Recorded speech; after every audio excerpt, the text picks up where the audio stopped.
Good morning. Still here at Disney. You can see like the crazy, incredible views in the background here. So I tested this Stable Diffusion thing, right? Which is sort of like Dali, but basically the idea is that you enter a prompt, a series of words, and this AI model will output a series of images. So here's the prompt I input. And I'm going to read it here, so I'm going to look off screen. Basically it was Mickey Mouse in the style of Dali drinking coffee in Paris during dusk with Minnie looking at him longingly. And I chose that for a couple reasons. One, obviously I'm in the Mickey mindset right now. Dali because he's an interesting artist that I feel a kinship to.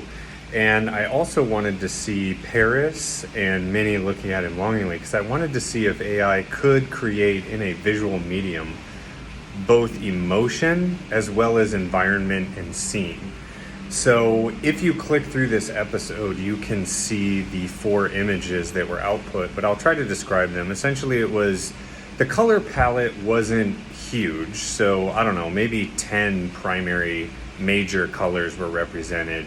A couple of the arms were off kilter on Mickey. It did look like Mickey and Minnie, so that was pretty good. And then in one in particular, it looked a little more dreamlike. And it did capture sort of the coffee, the Parisian background. The other ones weren't as great. So for the non-sighted people out there, hopefully that description helps a little bit. For the sighted, make sure you click through.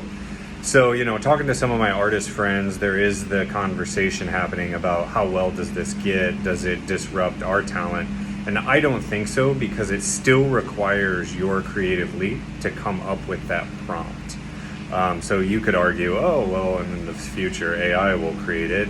So sure, I think as artists, just our paintbrushes change.